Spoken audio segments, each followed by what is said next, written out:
Good morning students. आज हम उदारवादी एवं उग्रवादी युग के बारे में पढ़ेंगे, जिसमें हम पहले उदारवादी युग के बारे में पढ़ेंगे। आज हम उदारवादी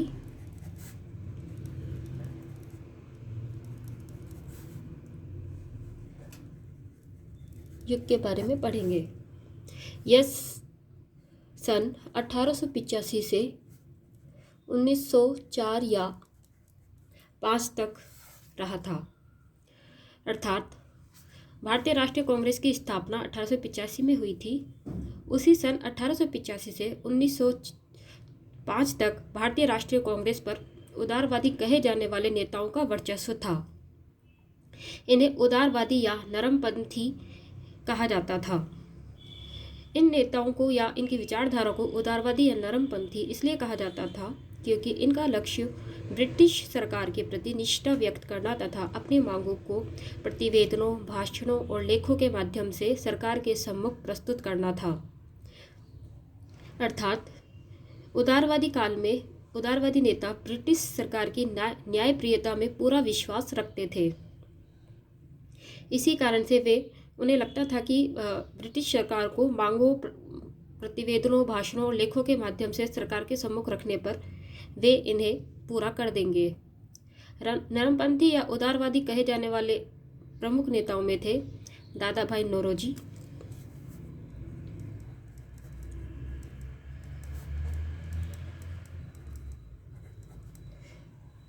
सुरेंद्रनाथ बनर्जी,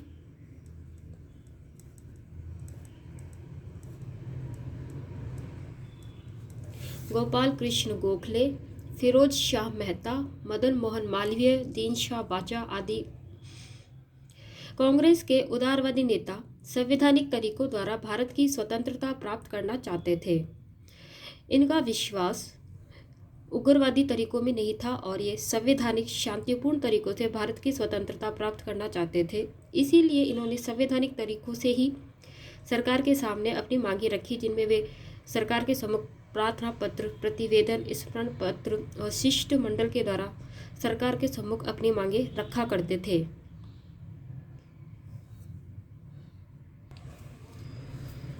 इन सभी नेताओं ने उदारवादी नीतियों और अहिंसक विरोध प्रदर्शन में ही विश्वास रखा था। इनकी विशेषता इन्हें 20वीं शताब्दी के प्रथम दशक में उभरने वाले नव राष्ट्रवादियों, जिन्हें उग्रवादी भी कहा जाता था, उनसे पृथक करती है। उदारवादी कानून के दायरे में रहकर अहिंसक एवं संवैधानिक प्रदर्शनों के पक्षधर थे।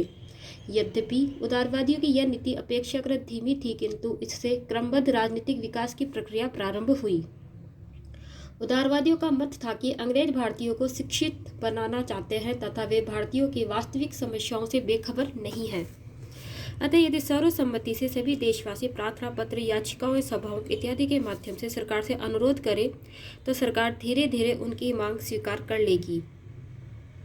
अपने इन उद्देश्यों की प्राप्ति के लिए उदारवादियों ने 2 प्रकार की नीतियों का अनुसरण किया था, जिसमें पहला भारतीय में राष्ट्र प्रेम एवं चेतना जागृत कर राजनीतिक मुद्दों पर उन्हें शिक्षित करना एवं उनमें एकता स्थापित करना, और दूसरा था ब्रिटिश जनमत एवं ब्रिटिश सरकार को भारतीय पक्ष में करके भारत में सुधारों की प्रक्रिया प्रारंभ करना। अपने दूसरे उद्देश्य के लिए राष्ट्रवादियों ने 1899 में लंदन में भारतीय राष्ट्रीय कांग्रेस की British east India committee India की स्थापना की थी। दादा भाई नौरोजी ने अपने जीवन में काफी समय इंग्लैंड में बिताया, विदेशों में भारतीय पक्ष में जनमत भी तैयार किया था। उदारवादियों का मानना था कि ब्रिटेन से भारत का संपर्क होना भारतीयों के हित में है तथा अभी ब्रिटिश शासन को प्रत्यक्ष रूप से चुनौती देने का यथोचित समय नहीं आया है। इसलिए वे बेहतर होगा कि उपनिवेशी शासन को भारतीय शासन में परिवर्तित करने का प्रयास किया जाए। भारतीय राष्ट्रीय आंदोलन में उदारवादियों का योगदान।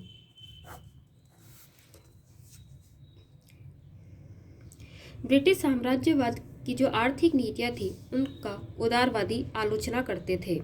अनेक उदारवादी नेता जैसे दादा भाई नौरोजी, आर.सी. दत्त, दीन शाह बाचा व कुछ अन्य ने ब्रिटिश शासन की शोषण मूलक आर्थिक नीतियों का अनावरण किया तथा उसके द्वारा भारत में किए जा रहे आर्थिक शोषण के लिए निकास सिद्धांत का प्रतिपादन किया।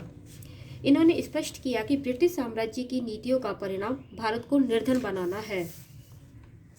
इनके अनुसार सोची समझी रणनीति के तहत जिस प्रकार भारतीय कच्चे माल और संसाधनों का निर्यात किया जाता है, ब्रिटेन में निर्मित माल को भारतीय बाजारों में खपाया जाता है, वह भारत की खुली लूट है।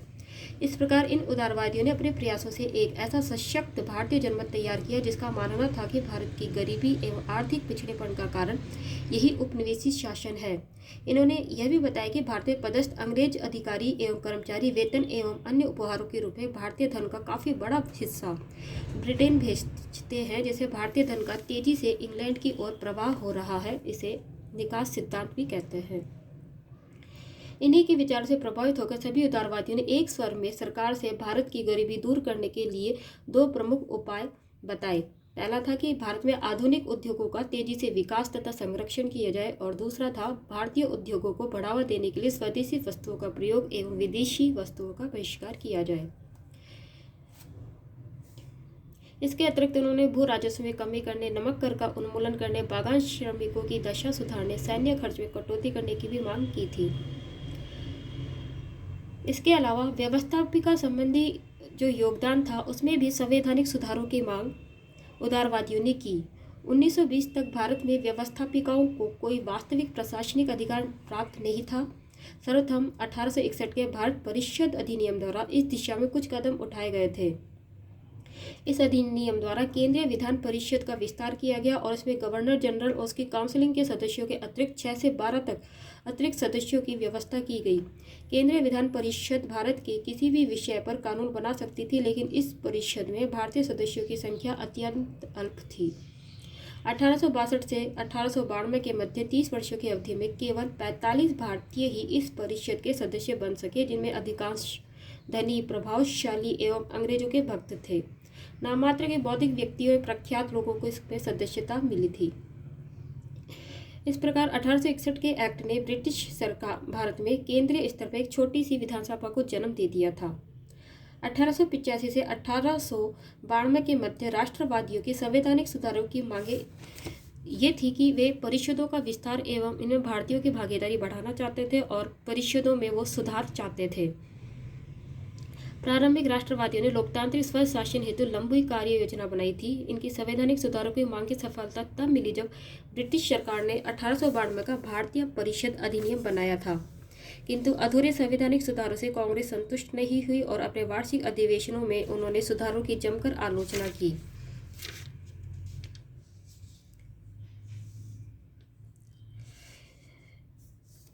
ब्रिटिश सरकार की जो वास्तविक मंशा थी वो ये थी कि वे परिषदें भारतीय नेताओं के उद्गार मात्र प्रकट करने का मंच हो, अर्थात वे भारतीय नेताओं के उद्गार मंच के रूप में परिषदों को काम लेना चाहते थे, इससे ज़्यादा कुछ नहीं। फिर भी भारतीय राष्ट्रवादियों ने इन परिषदों में उत्साहपूर्वक भागीदारी निभाई तथा अनेक महत्वपूर्ण कार्य भी किए थे। राष्ट्रवादियों ने इनके माध्यम से विभिन्न भारतीय समस्याओं की ओर ब्रिटिश सरकार का ध्यान आकर्षित किया था। अक्षम कार्यपालिका की खामियां उजागर की, भेदभावपूर्ण नीतियों एवं प्रस्तावों का विरोध किया, आधारभूत आर्थिक मुद्दों को उठाने जैसे कई कार्य इन राष्ट्रवादियों ने इन परिषदों के माध्यम से किए थे। इसके अलावा सामान्य प्रशासनिक सुधार हेतु भी उदारवादियों ने प्रयास किए।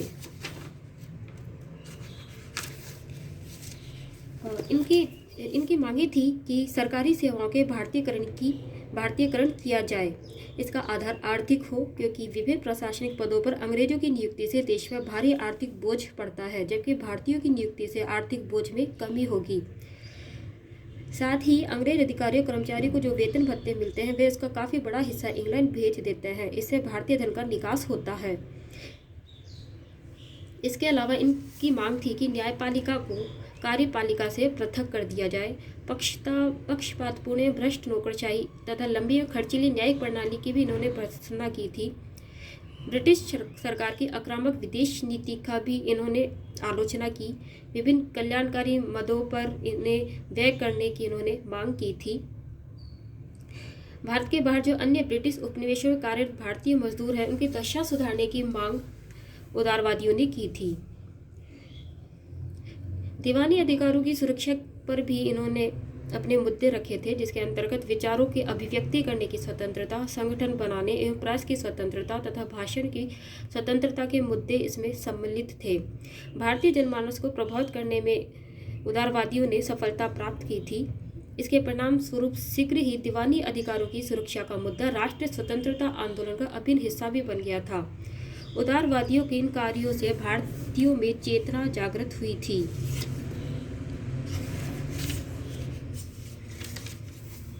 इस प्रकार जब हम प्रारंभिक राष्ट्रवादियों के कार्यों का जब मूल्यांकन करते हैं